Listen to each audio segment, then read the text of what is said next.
Fonseca, mais uma vez estou aqui para darmos continuidade ao nosso diálogo, ao nosso curso de Direito Penal 1, parte geral, e especificamente nessa aulinha, por assim dizer, nessa rápida conversa que teremos hoje, eu vim tratar de alguns aspectos ainda atinentes àquele grupão, né, de assuntos mais ou menos soltos que eu categorizei como assuntos dentro da teoria geral do crime, tá? Então vamos começar hoje. Eu gostaria de dar algumas explicações a respeito de categorias sobre tipo penal, tá?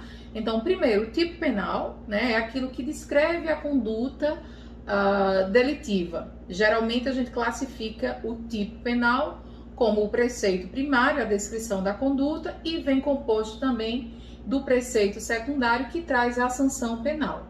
Porém, a gente pode ter tipos penais ainda permissivos, tipos penais explicativos e, de fato, os tipos penais propriamente ditos, que seriam os tipos penais proibitivos, que são esses que eu acabei de mencionar, que trazem propriamente o preceito primário com a descrição da conduta e o preceito secundário com a combinação da sanção penal, a pena em abstrato, a pena estabelecida pelo legislador.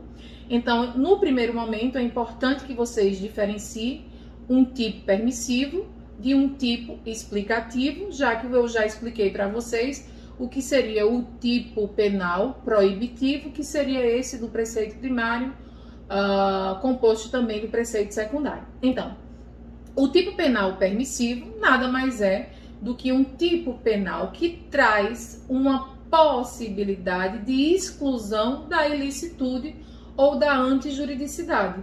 Então, a gente vai categorizar esse tipo penal, esse preceito, né, esse artigo, essa norma do Código Penal ou de outra lei, como um tipo penal permissivo. Então, se vocês abrirem o artigo 23, com suas espécies de excludente de ilicitude, no artigo 24, 25, lá no estado de necessidade, lá no artigo 25, que traz a legítima defesa, nós temos preceitos, nós temos tipos penais permissivos, que vão excluir aí a ilicitude. Por último, os tipos penais explicativos são tipos penais que, no lugar de proibir condutas ou de permitir condutas, né, permitir que condutas sejam realizadas sem que elas sejam consideradas ilícitas, elas explicam determinadas situações. Então, o próprio artigo 1º, né, não há crime sem lei anterior que o defina, nem pena sem prévia combinação legal. A gente tem ali uma explicação do preceito, né, da legalidade.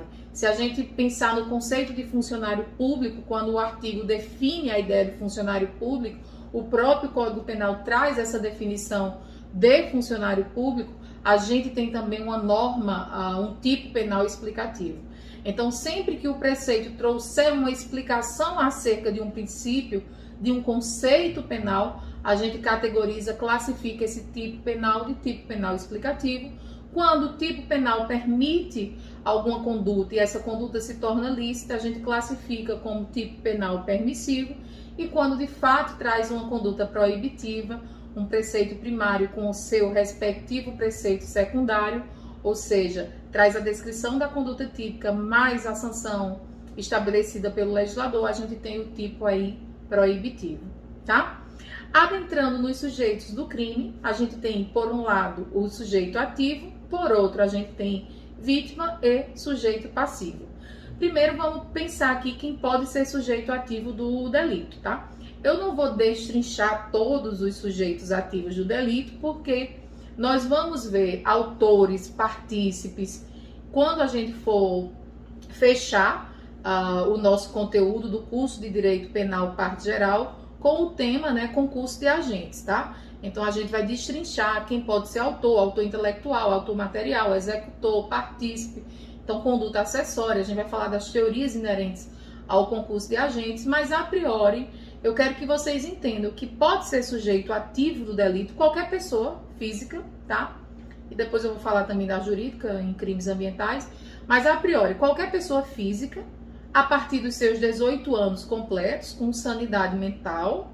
A gente também vai estudar culpabilidade para entender quem é esse sujeito capaz, né? Quem é esse sujeito culpável, né? Completo os 18 anos, então capaz, com sanidade mental, que tenha discernimento para entender o que faz e que pratica a infração penal. E via de regra vai praticar a conduta nuclear, via de regra vai praticar o verbo núcleo, e quando o faz, ele é chamado de autor. Quando alguém ajuda esse autor, vai ser chamado de partícipe. Sendo autor, sendo partícipe, está dentro da ideia de sujeito do crime, tá? De sujeito ativo do crime. Praticou ali a conduta, a infração penal, tá bom? E especificamente em relação às pessoas jurídicas, existem diversas divergências doutrinárias, mas o que eu quero que vocês entendam aqui nesse vídeo, né? O conteúdo vai ser entregue para vocês de forma mais detalhada, mas o que eu quero que vocês entendam aqui é que a Constituição, lá no artigo 225, parágrafo 3º, estabelece a possibilidade da pessoa jurídica ser punida penalmente, civilmente, administrativamente em relação às infrações penais. E como existe a lei de crimes ambientais, né, de infrações ambientais, a lei 9.605 de 98, a gente já tem decisões do STF que pode haver, inclusive, a imputação dessas pessoas jurídicas sem que necessariamente o dirigente, o sócio, o diretor, a pessoa física daquela empresa, daquela pessoa jurídica seja punida. Por que eu estou falando isso de forma mais resumida? Porque antes havia a discussão, né? Salomão Shecaria defendia a ideia de que, para que a empresa, a pessoa jurídica fosse punida, deveria haver uma dupla culpabilidade ali, deveria haver uma dupla imputação. Tanto o sócio, o responsável pela empresa, pela pessoa jurídica, deveria ser imputável, então ela deveria ser responsável. Então, somente quando ela era de fato responsável e imputável, a empresa também poderia ser. Mas aí a gente já tem uma tendência jurisprudencial do STF no sentido contrário. Por mais que não se consiga gerar imputação para a pessoa física, se eu consigo gerar multa para a pessoa jurídica, essa pessoa jurídica pode então ser responsabilizada, tá bom? E lembrando que muitas vezes a empresa aí pode ser dissolvida, então é importante que essa responsabilização ela se dê até antes, evidentemente, da liquidação, né? Porque o próprio Código Civil de 2002, no seu artigo 55, traz, né, que quando as pessoas jurídicas, em caso de dissolução, a gente só pode ter então conseguir aí aplicar a multa e conseguir retirar algum tipo de ganho patrimonial dessas empresas aplicando a multa, claro, até antes, até que se dê a liquidação aí dessas empresas, tá bom? No outro polo, né, a gente vai ter o sujeito ativo e a gente vai ter alguém lesionado, alguém prejudicado, alguém ofendido pelo delito, né? Se existe um bem jurídico ali atingido, se existe algum interesse ali atingido, geralmente existe alguém interessado por aquele interesse que foi atingido. Então, esse alguém pode ser a vítima, pode ser o sujeito passivo, tá bom? É importante que vocês tenham em mente, e aí entra um assunto que eu me sinto bem confortável, porque foi meu assunto de dissertação de mestrado, foi meu assunto também de tese, com vieses diferenciados, né? No meu mestrado eu fiz um estudo mais dogmático e criminológico.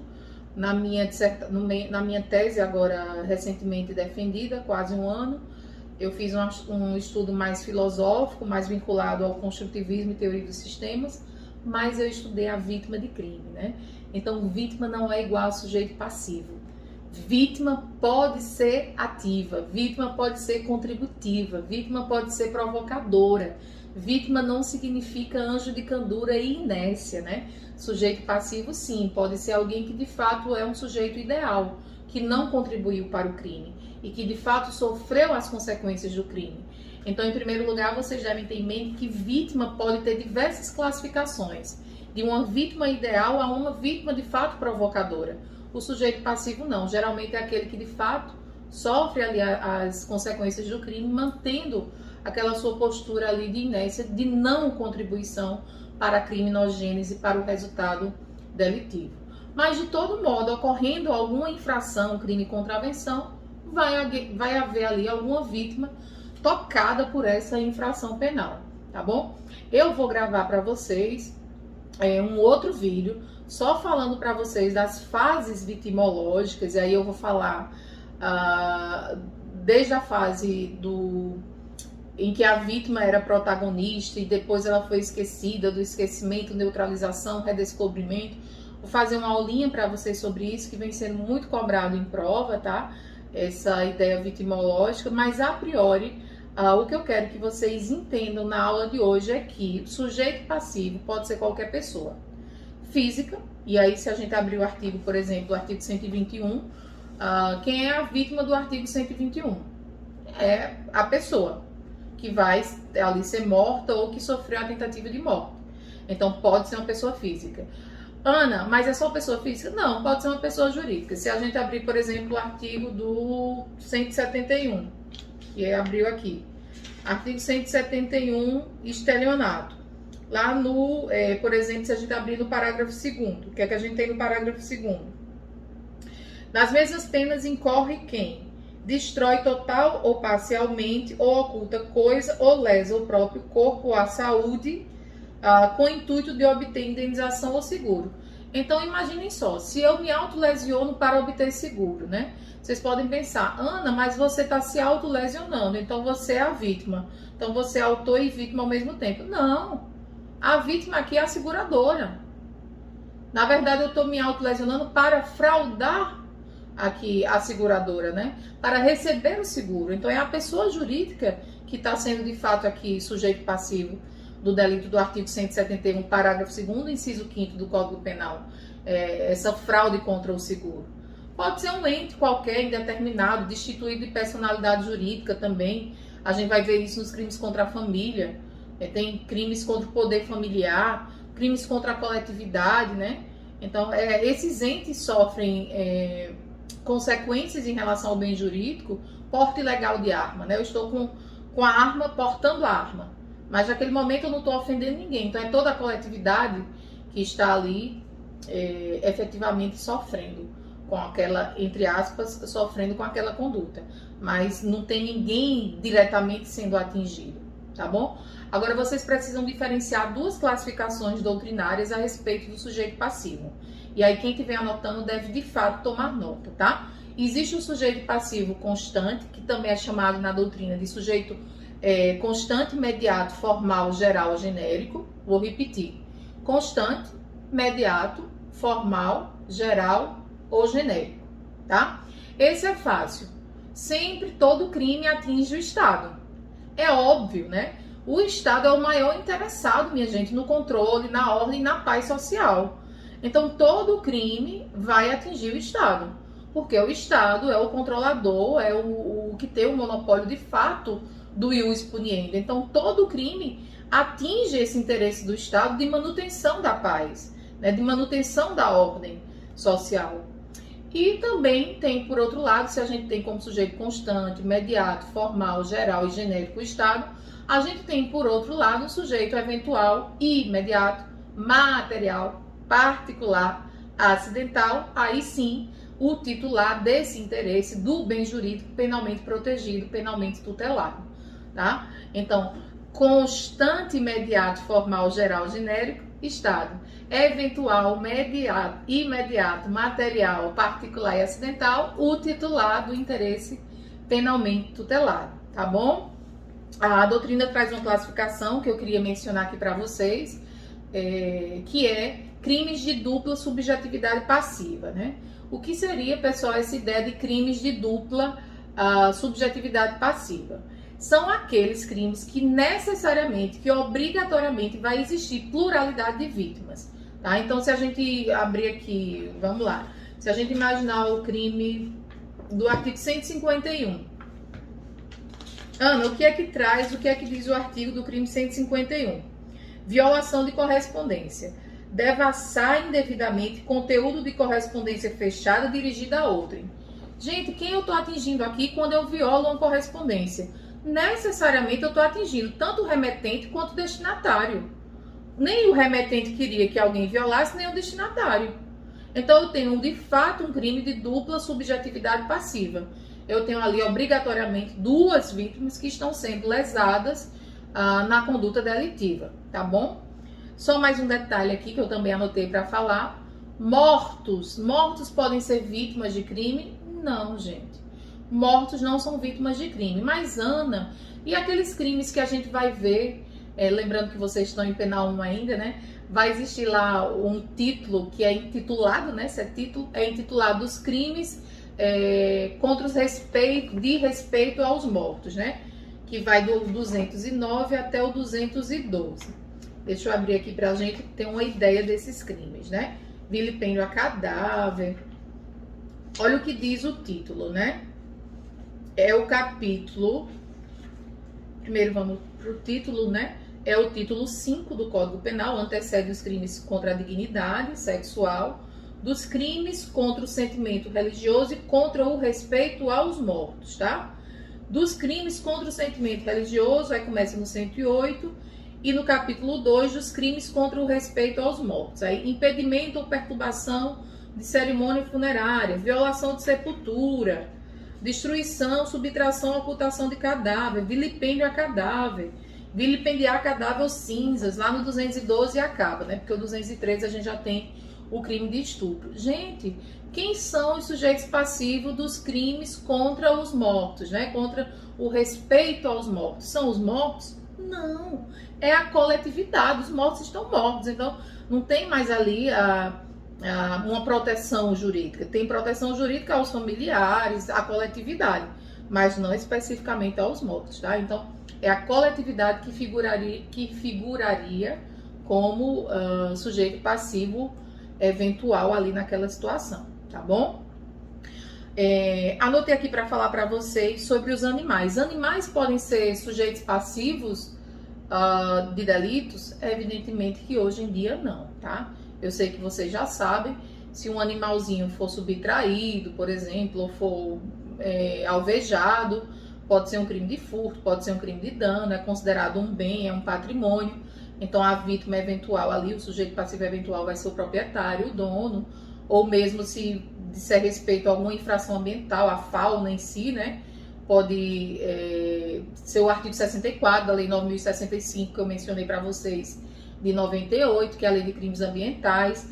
Aí, nesse caso, a gente vai ter a coletividade como sujeito passivo, mas os animais hoje em dia não são mais aí, não figuram mais como sujeitos passivos de delitos, tá? Ana, por que não mais, né? É interessante. Quem tiver o livro aí, Crime e Castigo, de Ricardo Dipp, né?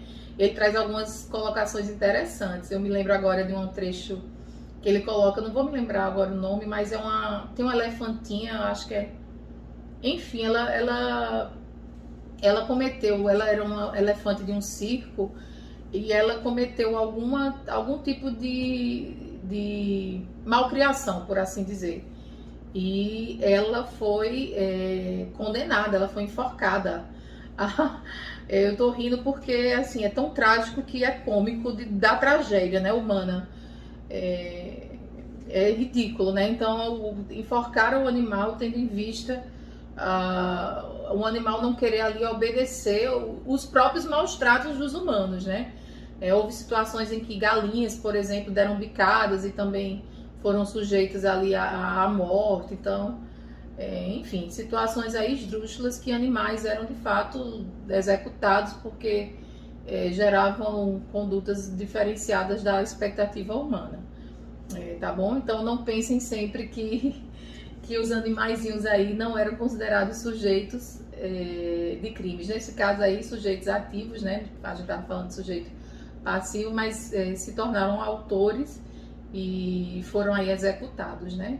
Em determinados momentos da nossa história, tá bom? Só lembrando mais uma vez que a gente não pode ter, pelo menos para a doutrina majoritária, ninguém figurando ao mesmo tempo como autor de delito e como vítima de delito, né? Mesmo em caso de, se a gente pensar autolesão, autolesão não existe no nosso ordenamento jurídico como um crime contra a integridade física, propriamente dito. Só existem 2 casos de autolesão, que eu relatei para vocês: a autolesão para violar seguro, né, que está lá no artigo 171, parágrafo 2º, inciso 5º, e a gente também tem a autolesão para burlar, o serviço militar. Ninguém lembra disso, mas está lá no Código Penal Militar.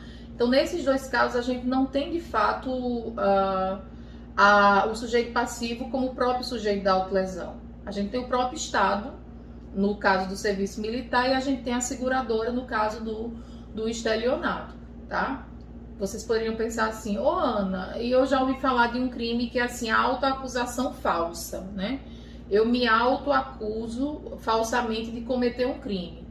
Então, eu tô praticando crime e eu tô sendo vítima também do próprio crime. Mas ali, gente, eu tô atentando contra a administração do próprio Estado. Então, o artigo 341 traz como figura, como sujeito passivo, mais uma vez, o Estado. Então, você não é vítima naquela situação. É a administração pública que se torna ali sujeito passivo. Você poderia pensar, Ana, e quando o sujeito tenta se suicidar? O Estado não pune tentativa de auto-suicídio é pleonasmo, né? Mas é só para que vocês compreendam. Quando eu tento me matar e não consigo, o Estado não me pune. O Estado pode punir alguém que me induziu à tentativa de suicídio e eu, nessa tentativa de suicídio, tive lesões graves, gravíssimas, ou morri. Aí o sujeito que me induziu pode ser punido. Agora, o suicida, ele não é punido. Então, eu não posso ser autora e vítima ao mesmo tempo, tá bom? E tem uma hipótese, quem está estudando por Rogério Greco, né? Greco diz assim, que os rixosos ou os rixentos, né? Dependendo do autor, rixa é um crime de perigo, está previsto lá no artigo 137, a doutrina diz que a rixa é uma confusão generalizada que deve envolver no mínimo 3 pessoas e é quando você não identifica de onde começou as agressões e você não identifica de onde saiu a lesão, então 3 pessoas estão ali se autoagredindo. Greco diz que seria uma exceção em que os rixosos são autores e vítimas ao mesmo tempo, só que a doutrina majoritária diz que isso não é uma exceção, porque na verdade os rixosos são autores de lesões, mas são vítimas de lesões de outros e não das próprias agressões. Então, a doutrina se safa com esse argumento, tá bom? Então, saindo de sujeitos do crime e adentrando em objetos do crime, nós temos como objetos do crime os objetos materiais e o objeto material, na verdade, e o objeto jurídico. Vamos entender o que é objeto material, tá? Objeto material, pessoal, é o alvo do delito. Nem todo delito tem objeto material, mas a maioria dos delitos que envolvem pessoas ou coisas tem, porque exatamente o objeto material é a pessoa ou coisa sobre a qual recai o comportamento delitivo, tá? O comportamento infracional. Então, mais uma vez, é aquilo que é atingido. Então, geralmente os crimes materiais, né? Os crimes que envolvem resultado naturalístico, que envolvem pessoas, que envolvem objetos, né, que envolvem coisas, vão atingir alguma coisa, alguma pessoa, tem objeto material. Então, se você imaginar o artigo 121, matar alguém, qual é o objeto material? É a pessoa. Se você imaginar o crime de furto, né, subtrair para si ou para outro em coisa alheia móvel, qual é o objeto material? É a coisa subtraída, então subtrair o relógio. Então, qual é o objeto material? É o relógio, é o alvo, tá? Ana, e qual é a diferença desse objeto material para o objeto jurídico? O objeto jurídico é o interesse protegido, é o bem jurídico protegido pela norma. Então, vamos lembrar, se a gente lembrar, cada título do Código Penal, por exemplo, traz um bem jurídico protegido: vida, integridade física, patrimônio, honra, sentimento de respeito aos mortos, dignidade sexual, família, administração pública, fé pública. Ana, eu subtraí o relógio. Objeto material, relógio. Objeto jurídico, patrimônio. Ana, no crime de homicídio. Opa, coincide, praticamente.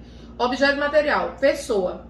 Objeto jurídico, vida daquela pessoa que foi envolvida no homicídio, tá? Sujeito passivo, no furto. Sujeito passivo vai ser o dono do relógio. No homicídio, o dono daquela vida, né? Então, em alguns momentos, o objeto material, o objeto jurídico e o sujeito passivo, como no caso do homicídio, podem até coincidir. Objeto material no homicídio, a gente tem a pessoa. Objeto jurídico, a vida. Sujeito passivo, o dono daquela vida, aquela pessoa, dono daquela vida. Agora, no furto, a gente tem a distinção muito clara. Objeto material, relógio. Objeto jurídico, patrimônio. Sujeito passivo, dono do relógio. Por exemplo, Ana Clara, tá bom? Lembrando que aí, em relação a outros delitos, a gente pode não ter, por exemplo, esse objeto material, tá? Então, não necessariamente todo crime atinge de fato um alvo. Os crimes, por exemplo, omissivos puros ou omissivos próprios, né? Que a gente vai ver mais à frente, que são aqueles crimes que quando você deixa de fazer algo, o crime já se consumou, crimes de mera conduta. Se vocês abrirem o artigo 135, que traz o crime omissão de socorro, ele diz: deixar de prestar socorro quando alguém está em risco. Você passou pela Avenida Epitácio Pessoa, visualizou que alguém estava em perigo, não parou, não socorreu, não chamou o SAMU. Naquele momento que você deveria fazer e não fez, você praticou o delito. Ana, mas quando você deixa de fazer algo, você deve atingir algo com a sua omissão? Não, a sua conduta é omissiva. A sua inércia não vai atingir nada, né? O seu não fazer não vai conseguir fazer algo. Então, não é necessário atingir nada. Então, nem todo delito tem o condão aí de atingir, de fato, um alvo, tá bom? E adentrando especificamente em algumas classificações, né, de crimes, eu vou falar aqui de poucas classificações, porque nós temos dezenas aí de classificações. Eu peço para que vocês individualmente deem uma olhada. Então, eu vou trazer algumas classificações, por exemplo, em relação à consumação do crime, né? Nós temos crimes materiais, formais ou crimes de mera conduta. Vamos ficar com o material, ele também é chamado de causal, tá? O crime material é aquele que, para se consumar, ele precisa do chamado resultado naturalístico. E o próprio crime, ele descreve a necessidade desse resultado naturalístico. E o que seria esse resultado naturalístico, professora? O resultado naturalístico, minha gente, é a modificação no mundo exterior. Essa modificação no mundo exterior é perceptível aos sentidos. Então, por exemplo, no homicídio, matar alguém, é necessário que você modifique o status quo da vida. Então, alguém estava vivo, caminhando com sua liberdade ambulatória, de repente você matou e você mudou o status quo ante. Então, é perceptível nos sentidos a modificação no mundo exterior. Então, de fato, para que o crime se consume, há um resultado ali causal, material, há um resultado no mundo exterior naturalístico. E esse resultado é o que gera a consumação. Então, não esqueçam, o crime material é aquele que se consuma com o resultado naturalístico e ele geralmente vem descrito na descrição do tipo penal. A contrário senso, o crime formal ou de consumação, também chamado, né, de consumação antecipada, ele pode vir no seu tipo penal, né, pode vir descrito ali o resultado naturalístico. Mas se vier descrito esse resultado naturalístico no tipo penal, na descrição da conduta, é dispensável para a consumação do crime. Exatamente porque a consumação, ela se antecipa ao que a gente chama na doutrina de resultado jurídico, que todo crime tem. E o que é esse resultado jurídico do crime? O resultado jurídico, minha gente, é a realização da descrição da conduta, independente de resultado naturalístico. Então, quando você realiza o tipo, por exemplo, se a gente abrir aí o artigo 147 ou o artigo 158, o crime de ameaça ou o crime de extorsão. Vamos abrir aqui o crime de ameaça. É um crime contra a liberdade, diz assim: ameaçar alguém por palavra, escrito, gesto ou qualquer outro meio simbólico e causar mal injusto e grave. Olha, ele diz ameaçar e ainda dá o resultado, causar mal. Mas será que é preciso causar mal para que o crime ocorra? Ou quando você ameaça já ocorreu o crime? É um crime de consumação antecipada. Se consuma com o resultado jurídico. Resultado jurídico é a prática da conduta, é o ameaçar. Então não é necessário que, por exemplo, eu fique extremamente triste, que eu entre em depressão com aquela ameaça. É importante que a ameaça seja grave, que a ameaça seja contundente, que ela seja uma ameaça de verdade. Agora, não é necessário que a vítima tenha alguma consequência com aquela ameaça, que ela tenha um infarto, etc. Não, é necessário que a ameaça exista. Então, não é necessário que exista uma modificação no mundo exterior, no corpo, por exemplo, da vítima. Então, É necessário que a conduta ocorra, que é o resultado jurídico. Não é necessário que o mal efetivamente ocorra, que seria o resultado naturalístico. Então, por isso um crime formal, por isso um crime de consumação antecipada. O resultado pode até vir descrito, mas ele não é o que determina a consumação do delito. O que determina a consumação do delito é, de fato, a ocorrência do verbo núcleo, que a gente chama na doutrina de resultado jurídico, que todo crime tem. Quando você pratica a conduta, você pratica o resultado jurídico, tá?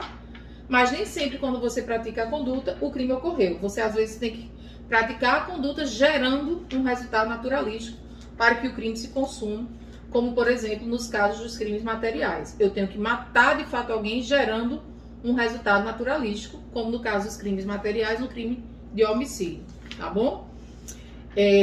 Quero só exemplificar para vocês aqui, estou tentando achar o crime de extorsão, artigo 158, constranger alguém mediante violência ou grave ameaça e com o intuito de obter para si ou para outrem indevida vantagem. Vou parar aqui, tem mais alguma coisa. A fazer ou tolerar que faça ou deixar de fazer alguma coisa. Constranger alguém mediante violência ou grave ameaça com o intuito de obter para si ou para outrem vantagem indevida. Vejam só, extorsão, a chantagem, né? Você vai forçar alguém a fazer algo ou deixar de fazer algo e quer obter a vantagem. Gente, o crime é formal ou de consumação antecipada. É necessário que eu receba a vantagem? É formal ou de consumação antecipada. Então, se consuma quando? Quando eu recebo a vantagem ou quando eu gero constrangimento? Quando eu gero constrangimento. Porque eu receber a vantagem, a ideia de tirar da vítima ali o dinheiro, né? É um crime patrimonial, extorsão, né? De retirar o patrimônio da vítima, esse resultado naturalístico não é necessário para a consumação. Então, lembrem-se disso. No crime formal ou de consumação antecipada, esse resultado naturalístico ele é dispensável para a consumação do crime. Tá? O que de fato consuma o crime é a realização do verbo núcleo, é a realização do resultado naturalístico. E ainda existe uma classificação que é a ideia de crimes de mera conduta. Essa classificação é a ideia de que o tipo penal apenas descreve a conduta sem trazer nenhuma ideia de resultado naturalístico. Por exemplo, nos crimes de omissão puros, né, ou omissão próprios, como eu falei para vocês, o artigo 135, o famoso crime, o afamado crime, né, de omissão de socorro, né, que tanto a gente fala, é o crime mais conhecido aí, omissão própria, né? Sempre quando a gente vai falar de crime de omissão própria, a gente traz como exemplo o artigo 135, chama o SAMU. Deixa eu abrir aqui para a gente entender propriamente. Deixar, né, de prestar socorro. O artigo diz assim, ó, entre outras palavras, deixar de prestar assistência quando possível fazê-lo sem risco pessoal, a criança abandonada ou extraviada, ou pessoa inválida ou ferida, ao desamparo ou em grave e iminente perigo, ou não pedir, nesses casos, socorro à autoridade pública, chamar o SAMU, né? Pena de detenção de 1 a 6 meses. Então, deixar de prestar assistência ou deixar de pedir socorro à autoridade aí pública competente, dá-se a ocorrência do crime. Vejam que o legislador não disse, no tipo penal, deixar de prestar assistência e gerar a morte. Não. É deixar de prestar assistência, não tem previsão nenhuma de resultado naturalístico. Quando é que o crime se consuma? Com a omissão, com a sua inércia. Você passou no local que a vítima precisava de socorro e você nada fez, você se manteve inerte, a sua inação, a sua falta de conduta, o seu não fazer, gera a consumação do delito. São crimes que não admitem, inclusive, a conatos, a tentativa. Quando você não faz, você consuma o delito e não tem como você tentar não fazer. Então, crimes de mera conduta são exatamente aqueles que não admitem aí a ideia de consumação. E eu vou me alongar um pouco para a gente falar ainda de uma classificação em relação aos sujeitos. Nós temos uma classificação que diz respeito a crimes comuns, crimes próprios e crimes de mão própria, tá? Crime comum é aquele que a descrição do legislador não traz nenhuma condição especial para sujeitos do crime, como homicídio, qualquer um pode ser autor, qualquer um pode ser vítima, matar alguém. Crime próprio é quando o legislador traz condições especiais para a prática do delito. Então, se a gente imaginar os crimes contra a administração pública, o artigo 312, por exemplo, 316, né?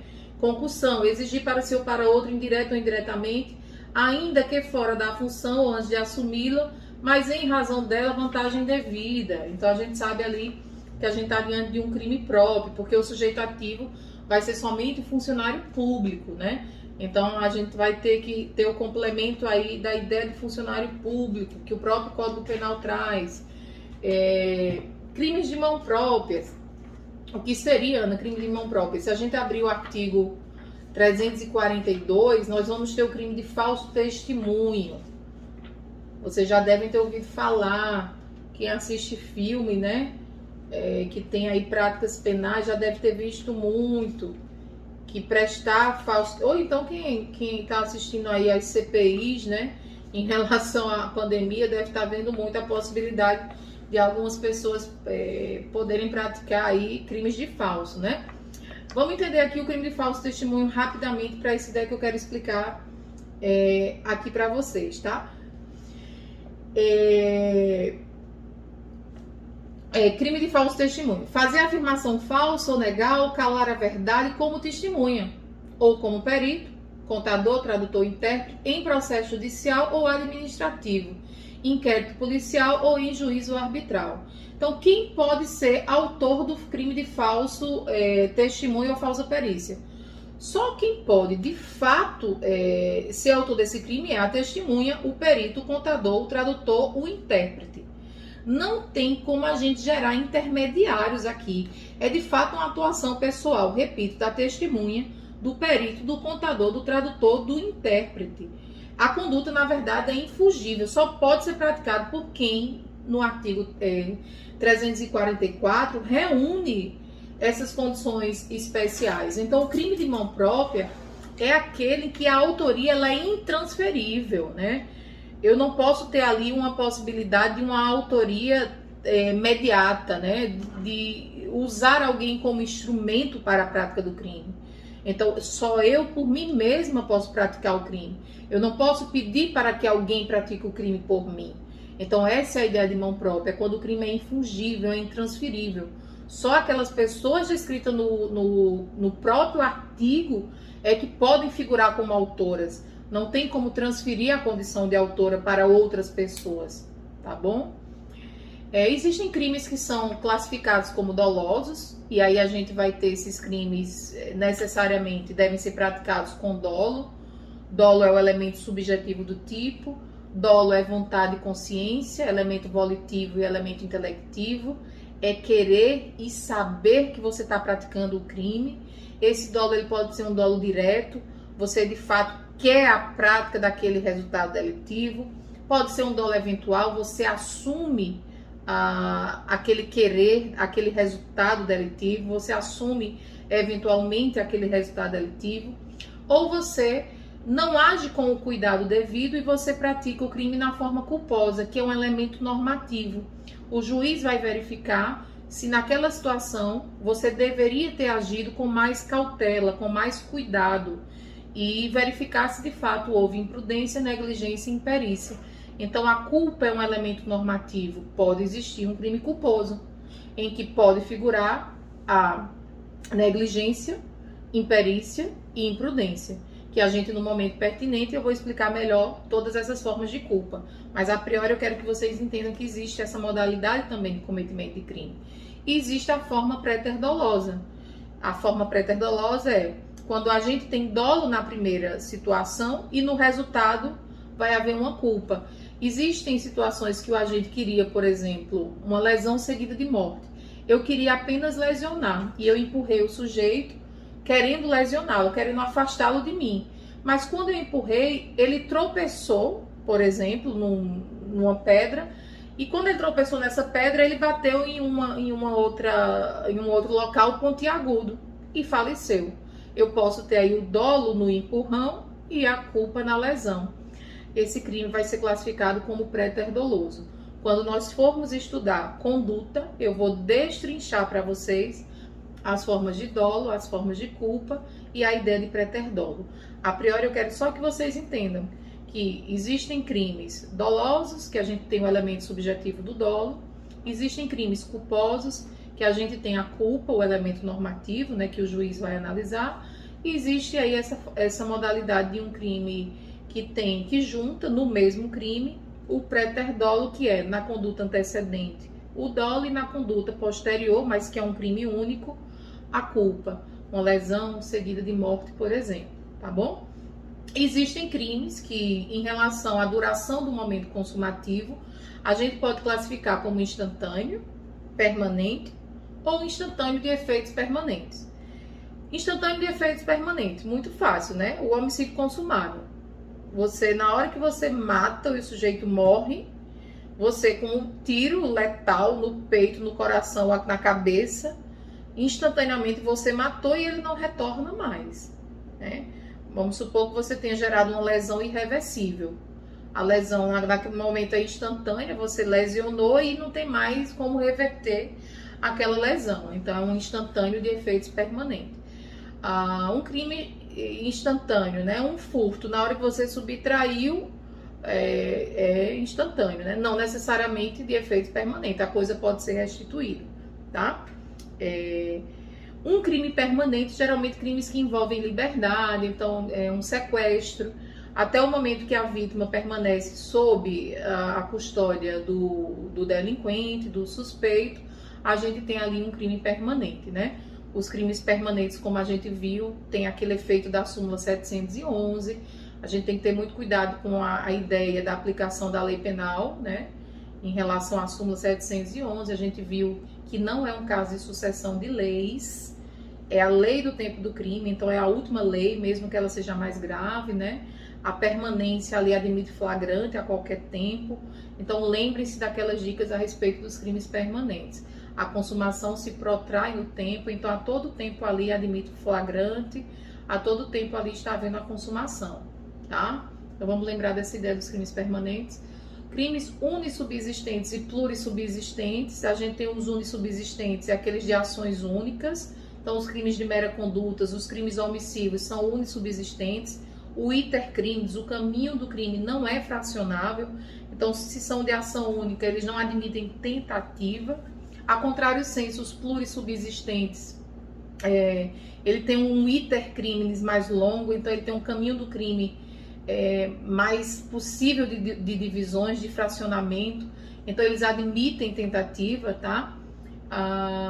Então os plurissubsistentes, eu posso dizer, são crimes que têm um itercrime fracionável, logo admite tentativa. Uma outra classificação, crimes habituais, são aqueles que para sua consumação é necessário que haja uma reiteração aí da prática delitiva ao longo do tempo, que tem um tempo considerável daquela prática delitiva, e para a maioria da doutrina esses crimes habituais também não admitem tentativa. Então eu dependo, por exemplo, o artigo 229, o antigo caso de prostituição. Para que a consumação desse crime ocorra, é importante que a polícia passe bastante tempo ali em vigília, né? Verificando a habitualidade daquela conduta, para de fato gerar uma prova contundente de que aqueles atos eram reiterados e aquelas condutas eram reiteradas e que o crime aconteceu. Então tem essa ideia de habitualidade, tá? De reiteração da conduta. E só para a gente finalizar aqui de modo exemplificativo a respeito dessas classificações, e de nenhum modo se encerram, é importantíssimo que vocês, por si mesmos, né, façam um estudo individualizado em casa a respeito de outras classificações. Só para a gente encerrar, porque é uma classificação que a gente vai falar muito em Penal 4, então vocês não podem esquecer disso. Existem alguns delitos, pessoal, que são taxados como delitos de ação única, tá? Que são de ações nuclear individuais, ou crimes de ação múltipla ou de conteúdo variado, que aí eu tenho um mesmo tipo penal, em um mesmo artigo, eu tenho diversos verbos juntos. A doutrina também chama tipo de conteúdo misto ou de conteúdo variado, tá? Então, se a gente imaginar o artigo 121, matar alguém, ação única. Se a gente imaginar o 122, induzir, instigar, auxiliar ou suicida, a gente tem um tipo de ação múltipla ou conteúdo variado. E aí, nesse segundo, né, nessa segunda ideia, ação múltipla ou conteúdo variado, a gente tem uma subdivisão: conteúdo variado, alternativo, tipo misto, alternativo, ou tipo misto cumulativo, né? Tipo misto alternativo é o seguinte: o sujeito, se no mesmo contexto fático pratica mais de um verbo núcleo daquele tipo penal contra a mesma vítima, ele continua, se for misto alternativo, ele continua incorrendo em um único crime. Então não gera concurso de crimes. Vamos supor que eu chegue para alguém capaz maior e induza esse alguém a se suicidar. Além de induzir, criar ideia, eu dou a corda. Então eu induzi e auxiliei, eu pratiquei dois verbos. Então artigo 122, ação múltipla, conteúdo variado, um tipo misto. Eu pratiquei em relação à mesma vítima, dois verbos núcleo. O juiz vai considerar dois crimes, artigo 122, ou um crime único? Crime único. Ana, então como é que eu classifico esse tipo? Tipo penal misto alternativo, de conteúdo múltiplo, variado, tipo misto alternativo. Por que alternativo? Porque a prática de mais de um verbo núcleo não gera concurso de crimes, o crime continua sendo único. Ana, você praticou dois verbos, isso influi em alguma coisa? Influi. No momento da pode influir. No momento da dosimetria da pena, o juiz pode levar em consideração essa prática de mais de um verbo núcleo para aumentar aí a minha penalidade, tá? Ô Ana, e me dá um exemplo aí de um tipo penal misto cumulativo. Existem menos quantidade, tá, no nosso Código Penal, mas se a gente pensar no crime que traz o parto suposto, se a gente abrir os crimes contra a família, tá?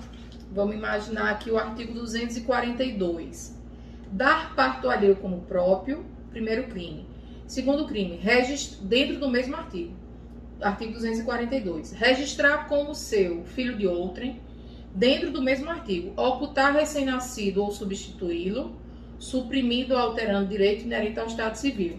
Vejam o que o legislador fez. No mesmo artigo 244, ele trouxe três crimes: parto suposto, supressão ou alteração de direito inerente ao Estado Civil de recém-nascido, que é exatamente o que a gente chama de adoção à brasileira, né? Aí eu perguntaria a vocês, gente, é possível eu fingir que estou grávida, dar parto alheio como próprio, eu fingir o estado de prenhez sem estar grávida, depois pegar a criança de alguém e registrar como meu, né, sem ser meu filho? Sim. Se eu fizer isso, primeiro eu finjo estar grávida, primeiro eu finjo o estado de prenhez para a sociedade, né? Finjo estar grávida, finjo que pari, e depois apresento, né, um filho que não é meu como se meu fosse, e depois registro esse filho que não é meu como se meu fosse, ocultando ali, alterando os direitos desse recém-nascido. Aqui a gente está diante de um tipo de ação múltipla, de conteúdo variado, mas um tipo misto cumulativo. Então eu posso praticar essas duas condutas, parto suposto e ainda a supressão ou alteração de direito inerente ao Estado Civil. Então no artigo 242, a gente teria aí um exemplo de uma classificação de um tipo penal misto ou de conteúdo variado, mas na sua forma cumulativa. A prática de mais de uma conduta gera concurso de crimes. Então o juiz vai aplicar uma pena para um crime, parto suposto, e depois ele vai aplicar a pena para o outro delito ali. A gente vai ter uma situação ali de concurso de crimes, tá bom? Que é mais grave do que, logicamente, a ideia de um crime único. Bem, pessoal, eu vou encerrando esse conteúdo por aqui e nas futuras aulas a gente ainda vai abordar alguns conteúdos sobre vitimologia e em sequência nós vamos dar continuidade ao nosso conteúdo do curso de Direito Penal 1 com fato típico, ilicitude e culpabilidade. Muito obrigada pela atenção de vocês e a gente se vê nos próximos vídeos, tá bom?